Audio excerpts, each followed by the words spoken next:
If your kids are online at all, as in they're playing online games, they're playing Minecraft or Roblox or, I don't know, Fortnite, or if they're on social media as well, maybe actually if they're just watching YouTube, then you need to listen to this episode. You have found, like, you're in the right place. You know, you found this episode for a reason. Today's guest is Fareedah Shaheed. Now, guys, she is an award-winning internet safety expert and a Forbes 30 under 30 honoree. This chick knows her stuff, and she was actually a delight to talk to. We had lots of laughs, but also hit on some really serious topics. So what she does is specializing really in helping parents to protect their kids online through her background in cybersecurity awareness, threat intelligence, and online gaming. Her work has been featured in NBC, CNN, The Wall Street Journal, Fortune, NASDAQ, Yahoo, so many more. And she's even collaborated with massive companies like Meta, H&M, FedEx, NASA, Mozilla, LinkedIn, Common Sense Networks, like it just the list goes on. She knows her stuff, and I am so proud and so excited and really humbled to have her on my tiny little podcast. So she's really here to help obviously educate us on internet safety and security, especially in this day and age, because the internet and online stuff is literally all around us, like it's inescapable. So we're going to talk about how to protect our kids online, even when we're not tech savvy people. So that's kind of a little bit like me. Why inner healing for parents is actually really protective for when your kids are on online games or social media. Now, that doesn't sound like it makes sense, but trust me, when you hear what she has to say, you're going to go, oh my goodness, this is where I'm going to start. So lots of golden nuggets in this conversation. And obviously all around protecting kids on social media, on online gaming and things like that. So even if you have young kids, like they're 4 or they're 8 or right through to the teenage years, you're going to find this episode really insightful and I think really helpful. So we do talk a little bit about the risks of predators and things like that online. So this probably isn't for little ears. I would just listen to this episode first. We don't go too deep into anything, but I just wanted to give you guys like that kind of content warning. But yeah, it was such a fantastic conversation, and it's reminded me a lot of the things that I have to look out for and a lot of the little just tips and tricks and tweaks and changes that I can do immediately for my 2 kids because obviously they're online as all kids are. So I hope you guys enjoy this. Please, I would love to hear your feedback. And before we do get into it, I do want to acknowledge the Darug Nation, who are the traditional custodians of the land on which I live, work, and record this podcast.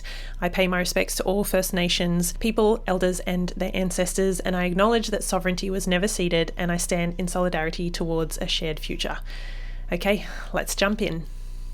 Okay, I have the amazing Fareedah Shaheed here. Guys, if you have not come across her work or if you don't follow her online already, number one, why not? Because she's amazing.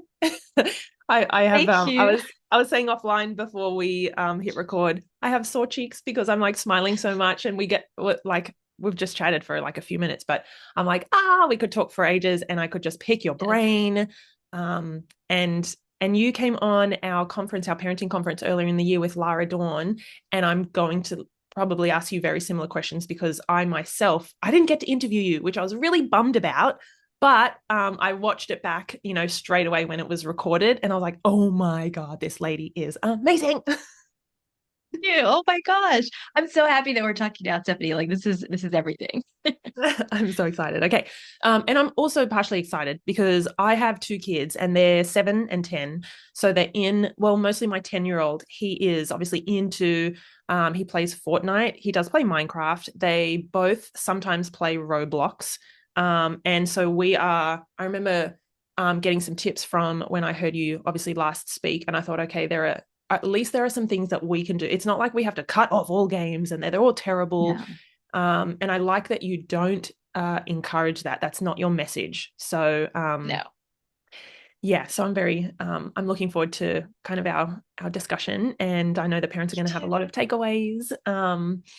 And so let me tell you guys, I will have, let everyone know a little bit more about you and where you have been featured everywhere and anywhere before in the intro, but maybe tell us a little bit about how you got into this work, because I know a bit about your background in threat intelligence and cybersecurity and things like that, but also kind of as a kid, like I remember just hearing, I won't give away all the details, but the story with you and your mum, and I was just like blown away. I think I was like listening to it as I was doing something at home, and I like stopped and I was like, I have to watch and like absorb this because it was really moving. Anyway, so I'm going to hand it over.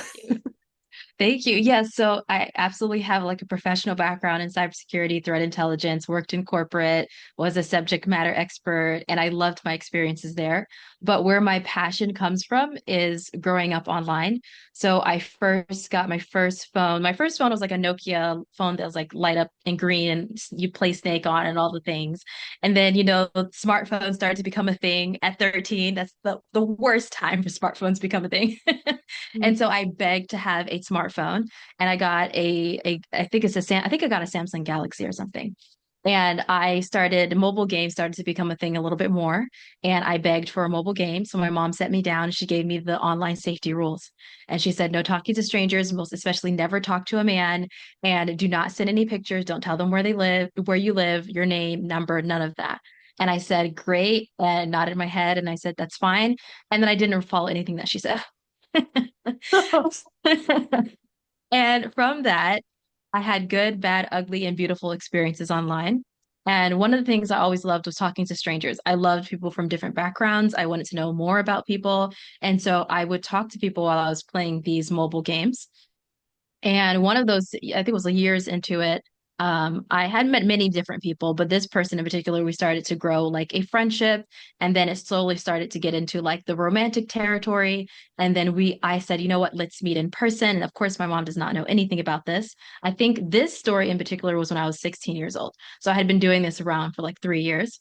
And I had set up a time to meet him. And he was, by the way, I was 16 and he was like in his 40s, but this is not like, this is I thought like, oh, we're just like, this is just, I'm more mature, he's mature.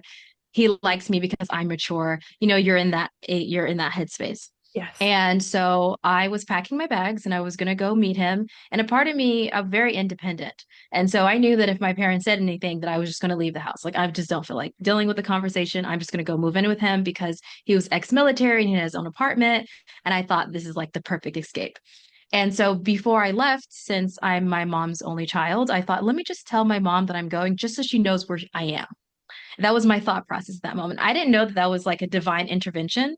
This is Yes. the first time I've ever told my mom anything I was doing online. I hid all my activities. When she would check my phone, I would delete all the apps before she checked it. I would lie about what I was doing online. I shared pictures. I shared everything that she told me not to share. I didn't care. And in that moment, I thought that she was going to be so upset with me. I thought she was going to yell, she was going to scream, she was going to take away my device, she was going to unplug the internet, ground me for life. And she just sat there and she was like, okay, well, tell me more about this guy. How old is he? She didn't even ask for a picture, she knew who I was as a kid. I was a very private, focused child. And I'm going too deep into the story. So let me know, like, if you're like, take out some of the details, like, let's fast forward. But, and I know I'm saying a lot more than what I did in the conference, but well, not the tips, but just the story. But in that moment, she just sat there and she knew that I was a very private person. And if she asked for more information, I would shut down. So she never asked to see my text. She never asked to see who that person was, but she wanted to know like his name, his how old is he, where does he live, what do we like talking about, why what I did I feel connected to him. And I thought this is a weird line of questioning, but I kind of felt like I was talking to my friend. And so I told her all of the details. I said, he likes this and I like that. And he really liked this and she just sat there and she was like, okay. And why does he want to meet you? And, he's a little bit older than you. Have you ever felt like uncomfortable? And I said, well, yeah, he did make me feel uncomfortable. I asked him about this, but I just tried to dodge the question. And he keeps asking me to send him, certain pictures. And I just felt like, no, I'm not ready for that yet. But we're flirting. So it's totally fine. And so she basically broke down why she broke down unconsciously for me why he was unsafe and why she was safe. Because never in the conversation did she try to control me. But I felt like when I was looking back at the conversation I had with him, I felt like he was trying to control me and make me do something that I didn't feel comfortable doing. And that was the aha moment in my head as a kid. Unconsciously, by the way, this is me breaking down what happened as an adult, but unconsciously. And I felt like, wait, why do I feel not safe with my mom? My mom is not forcing me to do anything I don't want to do. She just loves me. And I knew she loved me before, but I thought she was being controlling and overbearing. So after the conversation I had with her, I didn't feel comfortable meeting him anymore. because I felt like, you know what, he may not be a safe person because he doesn't want to meet my parents. He's being elusive about certain details. He wants me to send him things that I don't feel comfortable sending. And so maybe he's not safe. And so from that moment on, I told my mom anybody who I was talking to online, I told her about it, whether it was a friend or it was not a friend, because she didn't make me feel like she was trying to control me. And that is something that I didn't realize until later in my life. When I started working in corporate, I was doing a lot of workshops around internet safety, and a lot of parents would ask me, "Oh, my kid plays Roblox, my kids plays Minecraft, they play Call of Duty, they're talking to strangers online. How do I talk about this?" And I always give the analogy of being their experienced friend versus trying to control them. This is when they're older, when they're in their teenage years. When you're dealing with an 8-year-old, you have to do it like it's completely different. You know, that's it's a different ball game. But when you're dealing with teens who want to talk, who want to develop relationships, who have a mind of their own, you have to approach it in a completely different way. And once I saw research studies, talked to many different teenagers who are in my position, adults who are in my position, parents, I developed the SAFE method and protecting kids online based off of my relationship with my mom that is phenomenal today and amazing. She supports me through everything in life. So that's the long story short that I think I just took 20 minutes of our time.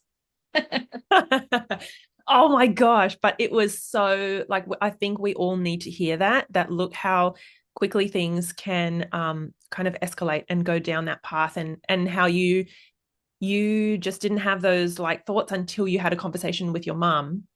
And I think it's I do massive. want to say something. Oh, go ahead. No, you go.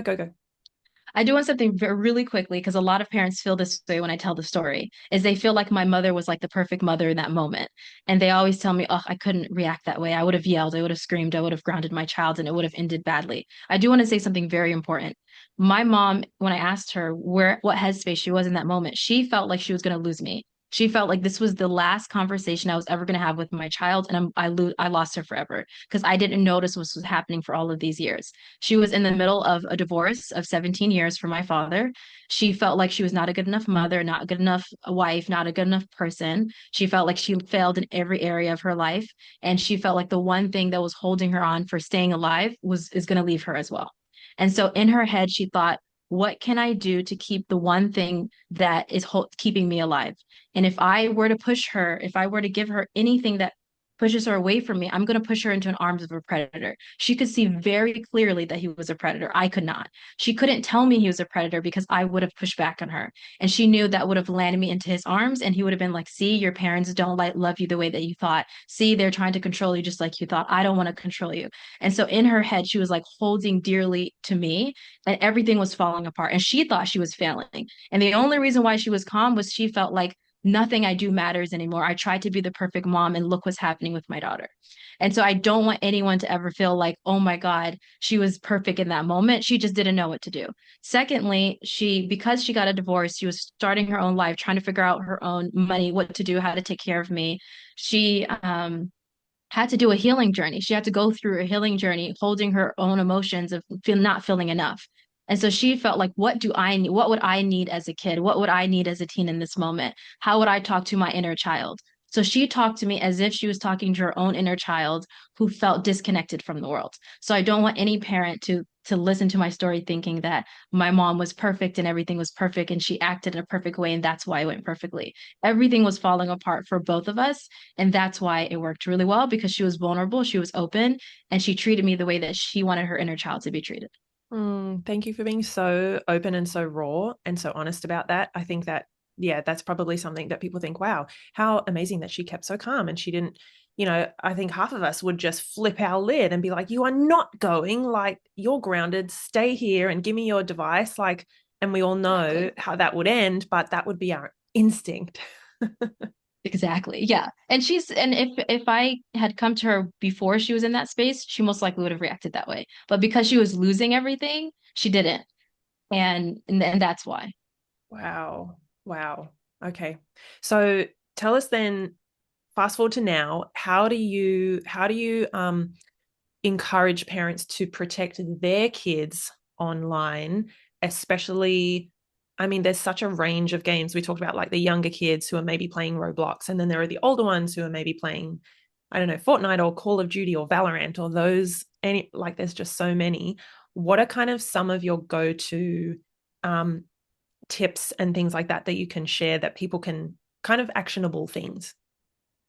Well, there's two ways that you can do it. You can be like active or passive in terms of how you're doing. And active and passive doesn't mean one is good and one is wrong. It's about how you want to approach it, your personality, your relationship, the way that things operate. So if your kids play games, the active way is that you can play the games with them. You can get your own controller, you can get your own gaming mouse, you can do whatever. You can play the games with them and have family time once a week. I'm pretty sure they want to show you what they built on Roblox and Minecraft anyways, right?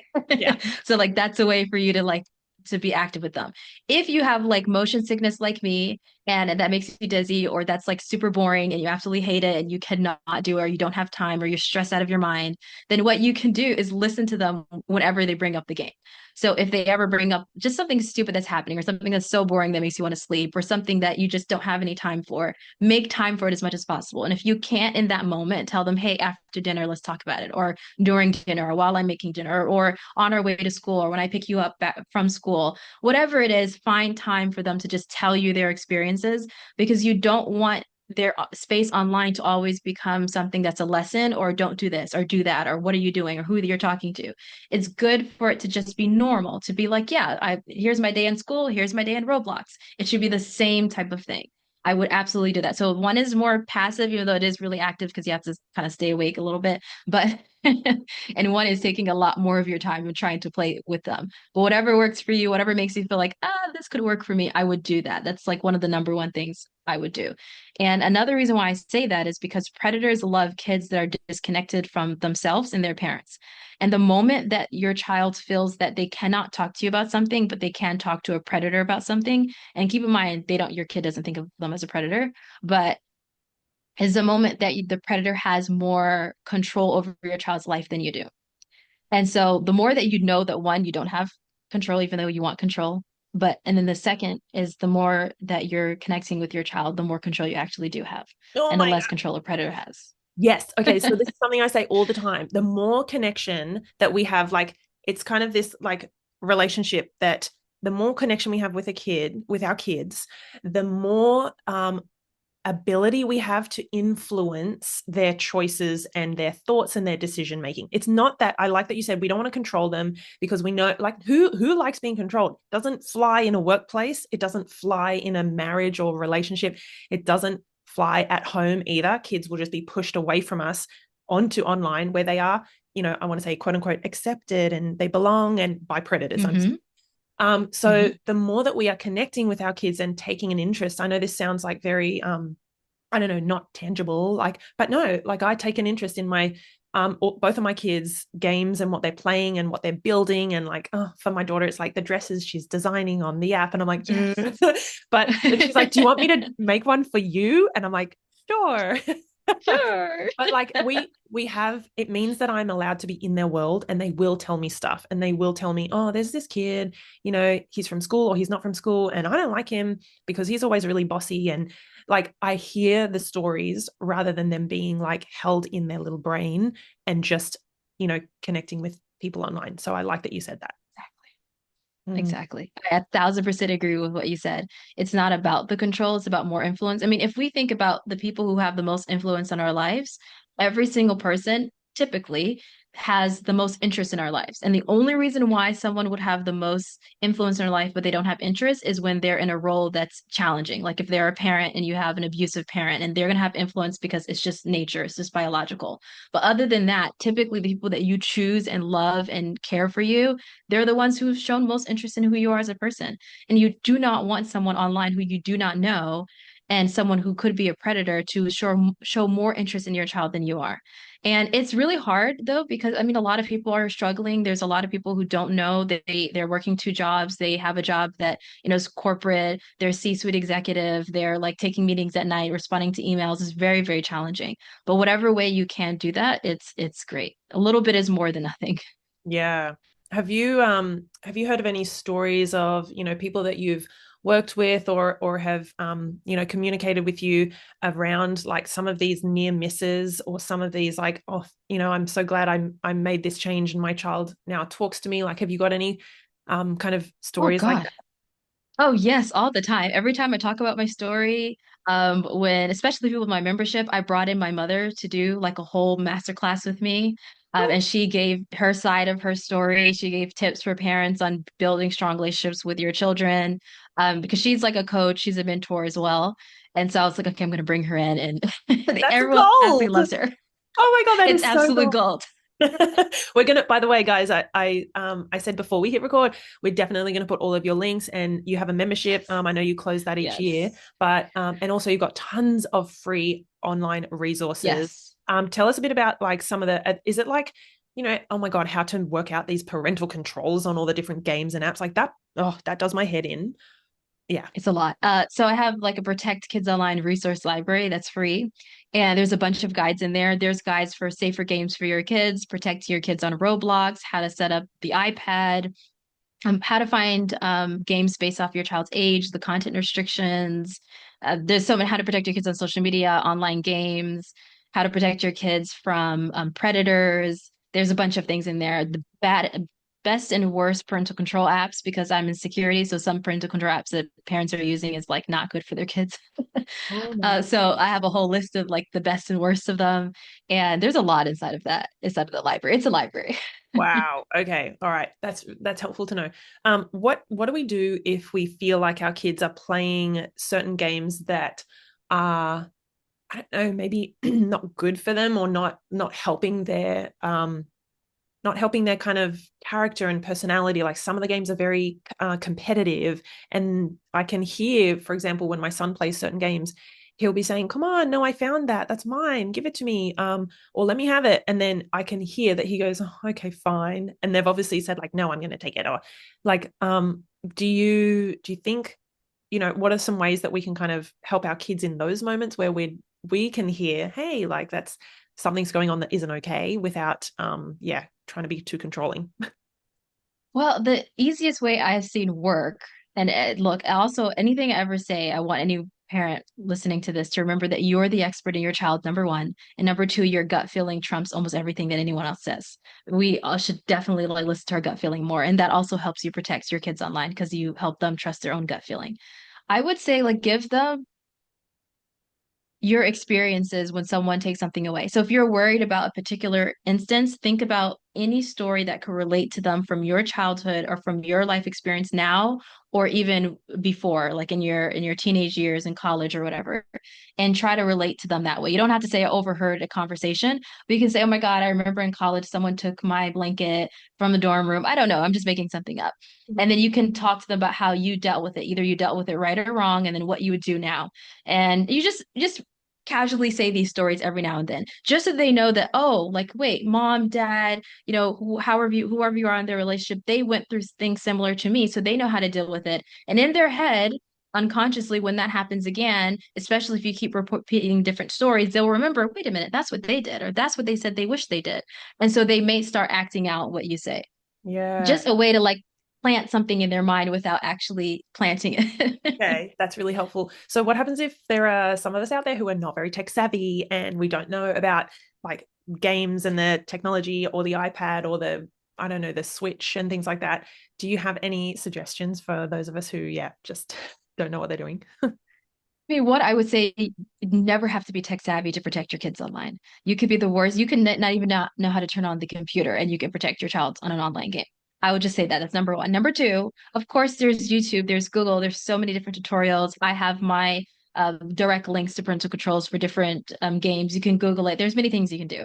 However, sometimes they're still confusing. Things break, things go wrong, et cetera, et cetera. So the number one thing I would say is focus less on how to add the parental controls and focus on how you can build similar to what you do, uh, removing the chaos and going to the connection to your child, because that is the real parental control. That's the real parental monitoring. When you do that, I like to call it like the big domino, where you have like a little line of dominoes that are stacked. That is a big domino that will start collapsing the other dominoes that you're worried about. That makes a lot of sense. It's almost like that's the tipping point where if you have a good connection with your kids, I know it feels like we're coming back to this, but there's a reason for it, because you could put all the you know protection, all the apps and controls on the devices, and you still might find like kids are really smart. They may find ways around it, or they may be at a friend's house for like hanging out, or they're out, after school somewhere, and they're going to be exposed to things on different devices. So I think it's always good to kind of teach through connection with your kids about what is okay and what's not, what makes you feel weird or uncomfortable, or what gives you that like that gut feeling that this I shouldn't be doing this, or I shouldn't be looking at this, or if we shouldn't be talking to this person. Yeah, does that kind of make sense? Yeah. Yes, and then make them feel normal for that. Like, don't make them feel like, oh, if I made a mistake online, I can't talk about it. Or if I connected with a predator, I can't talk about it. It should be very, I don't want to say normal, but it should be where they feel comfortable. And many times, even if you feel comfortable, it's embarrassing. So they may not want to talk to you about it. So that something may happen and they may love you so much and they have such a great connection with you that they're like, oh, I don't want to bother them with something, or I don't want them to see me a different way. So sometimes it's not just about fear of them taking something away, or like, I can't, they also, it's just a feeling of shame and embarrassment. Like, I don't want my mom to see me in a different way, my dad to see me in a different way. They're going to think that I'm naughty, or I'm a bad kid, or they didn't invest as much in me, or they're going to take away my screen time or whatever. I don't know. That's fear, but some of it's embarrassment. So just not also don't make it about you if they don't tell you something. It's Yeah. totally normal. So the best Oh, thing you can do is give them the tools to deal with it, even when they don't tell you. oh, okay. That's a huge quote. Give them the tools to deal with it, even when they don't tell you, because they're gonna, it's everywhere, like online, games, social media, YouTube, everything. It's everywhere. So they're gonna stumble across or click on, different things. So I think that was a really powerful. I'm gonna like store that away. That's a good quote. Okay, so what was I gonna say? What are your suggestions with like blanket turning off the chat in things like Roblox and other games so that they can't connect with or talk with predators? And then like is that a be all end all kind of thing? Or what if our kids also say, but I really want to chat to my best friend who's on here and she's definitely safe. Like, how do we navigate that? So, yes, there's ways that you can do like friends only, and you can see their friends list and you can see who they're talking to on Roblox. That's number one. Number two, absolutely, I absolutely think that you should turn off the chat, especially when they're young, especially when they're not in the I'm mature, not holier than thou, like I know everything, I know more than you stage. So it's great to just turn it off and not have to deal with it. But sometimes what kids do is they make a second account because, there's too many controls of the account that you set up. So they'll make a second account, but I don't want people to worry about that and focus on it unless you know in your gut or by like evidence in 3D evidence, not gut evidence. There's two different evidence and both of them are correct, by the way. Please listen to your gut. But if you also see that like they're talking to someone or they created a new account, then that's a whole other type of conversation. But I definitely would turn it off if you can in any type of game. Set it up correctly. Don't set it up with your birth date because they're going to think a 40-year-old is playing it, or 35-year-old or 52-year-olds playing it, and not a 13-year-old or 10-year-old. So I Yeah. definitely would set it up with their birth date. Create a different email account just for your kids when they want to play, when they want to create profiles on games, and do what works for you. Do not put yourself in a situation where you feel as though uh, or let me change it into a better word. Put yourself in a situation where you're giving yourself grace and love. That's what I would Oh, say. No one is perfect. There's no perfect way to go about this. yeah. You not being perfect is a perfect way to protect your kids online, because when your child thinks that their parent is perfect, they don't want to tell you mistakes. They don't want to admit their own mistakes. They're going to hide every single thing that's not perfect from you. But when they know that their parent is imperfect and deals with their own imperfectness in a way that is soothing and graceful to themselves, and they see you talking to yourself in a way that's good, they will do the same. Because if we all remember, like a lot of the things in our head, a lot of the things we tell ourselves consciously and unconsciously come from our parents. So what do they see you saying to yourself and about other people that will translate to how they talk to themselves? Brilliant. Okay. Quick question. Are there any games or apps or anything like that that you would like never ever want your kids to be on? Like that's a hard no. Is there anything like that? Honestly, funny enough, it's going to be a bad answer. I would say not really. And the reason why I say this is everything can be made safe in some way, shape, or form. Now, if it's something that's strictly 18 plus that is really not for kids, obviously, I'm not talking about that. Yeah. But yes, it really just it depends, right? It's your gut feeling. There are certain people that Roblox is absolutely no in their household. They've seen stories, they've experienced things, and they cannot allow it. And I believe that Roblox should never be allowed in their household. And I would never, for 1 second, believe, think consciously or unconsciously, or say to them that they should have Roblox. And then there are other people that Roblox changed the trajectory of their child's life. They have a big career because of it. They love it. They met their career goals, their aspirations, they developed confidence, and Roblox was the best thing that could ever happen to that family. And I never think, consciously, unconsciously think, do say to them that Roblox is terrible for them. So I am very nuanced with the subject. I have even seen like 4-year-olds playing Call of Duty and it being good for them. And they did it because they were playing with their father. They only played for like 1 hour a week. And that was the way that they bonded with their father. And they did it for a couple of years. And that's something that created a bond they didn't have before. They had a horrible relationship with their father. Now they have an amazing relationship. Now, when they talk to someone online, they tell their father. When something happens, the father's coming in with a big guy and he's like, "Who are you talking to? This is my son. Don't talk to him that way." Now he's like in middle school and he has like a great relationship. So I have seen that. And then but I would never recommend Call of Duty to a 4-year-old, like it's never going to happen. But at the same time, I could never say that that's not a good situation. So, long story short, there's nothing that comes to mind that I'm like, absolutely not, unless it's genuinely not made for kids. I do say anything that's online, there's always going to be a possibility that something's going to happen. So the younger your child is, the best if it's offline game, it's not online, and wait to introduce them to games and social media and the internet until you are at the place where you can mentally handle being able to have all of those conversations with your child. Yeah. Okay. Beautiful. So the last thing I want to ask you, because I know, oh my goodness, we could just talk all day, but but it's your evening, and I've got kids. I've got multiple kids here because it's school holidays time, so they're off school. Last one is it okay to? We talked a lot about predators, and we use the word predators, and I'm thinking, is it okay to kind of have conversations with your kids, obviously age appropriate ones? Do we want to normalize the fact there are people out there who are not good, they don't have good intentions, and do we want to use the word predators? Is that going to scare our kids? Like, how much do we talk to our kids about the real dangers that are out there? Is that going to be helpful to make them more careful? I don't know. What do you think?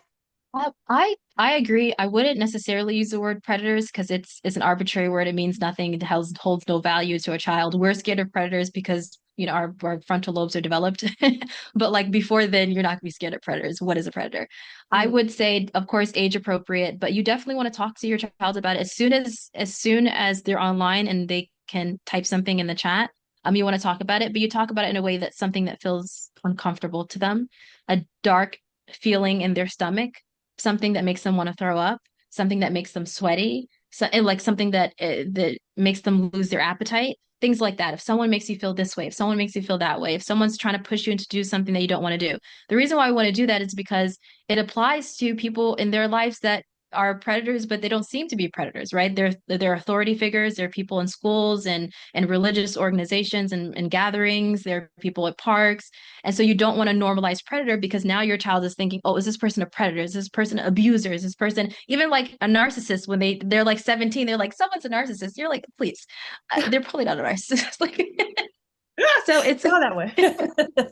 right. It's like all these words. So thinking about talking about red flags and feelings and what's a safe feeling, what's an unsafe feeling. And I had an unsafe feeling. I had a feeling that it felt uneasy. I didn't like it. It was uncomfortable feeling. Those are better than predators, abusers, narcissists, psychopath. I don't know, like the list goes on and on forever. Yeah. Oh my gosh. Okay. So this has been an absolute pleasure. It's actually making me remember a couple of weeks ago or a couple of episodes ago, I had another expert on. She was an expert in sex and sexuality education, and she basically said exactly the same as you. You want to teach kids what is that unsafe, uncomfortable, yucky. She calls them the early warning sign feelings. And it is like the feeling in my tummy, or I don't want to eat, or I feel yucky, I feel hot and sweaty, or I feel like I don't want to talk to anyone or tell mum and dad, like those feelings. It's really hard to kind of articulate, but that stuff is their warning signs, and they're something to really be listened to. And I think without going on a tangent, a lot of us had those squashed as kids. We were told, don't be silly. It's fine. It's a party. Go and play. Everyone else is having fun. Or, it's not spicy. Eat it. Or it's cold outside. You need to wear a jacket. So we constantly got that kind of invalidation of how we're actually feeling. Yes. So yeah, I'm trying to teach both my kids now. I'm like, what does it feel like in your body? Do you want to do it? Does it feel, are you full? Do you need like more food, or do you feel embarrassed, or did that make you feel bad? So yeah, I think that's really, really All helpful. of those. And then normalizing and telling your kids when you've had those feelings so they don't feel isolated in themselves when they have it. And then even showing them how you deal with those feelings. If you happen to have the feeling in front of them, saying out loud what you do is actually helpful. I know I talked to someone, I know we don't have a lot of time, but when she feels frustrated, she'd be like, I'm feeling frustrated. And it sounds so crazy, but she started doing it. Her kids started to do it themselves, which is like, I'm feeling frustrated. I'm feeling it in my chest. And I feel like my chest is like constricting and it feels really, really tight. And I feel really sweaty right now. And I don't know what to do. And I feel really mad and I don't know why. But I'm just gonna breathe and I'm gonna breathe in. I'm gonna breathe in for 4. And then she does it in front of them. And she's like, I'm breathing out.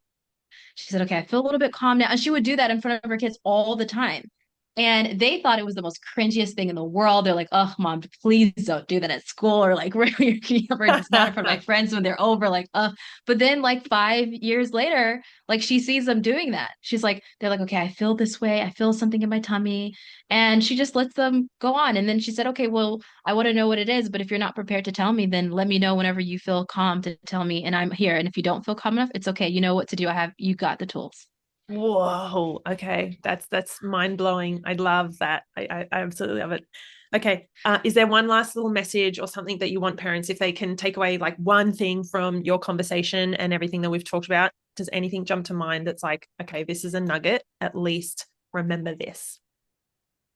Well, listening to your podcast, listening to understanding connection is what protects your child online. You're probably protecting your child in ways beyond your imagination right now. You're thinking you're not doing enough, but you're doing more than you could ever imagine. Giving yourself grace. This isn't just about like, oh, positive talk and affirmations. This is also about literally, this is protecting yourself and your child. Remember that when you take time for yourself, I know you might feel guilty. You may not feel guilty. Great.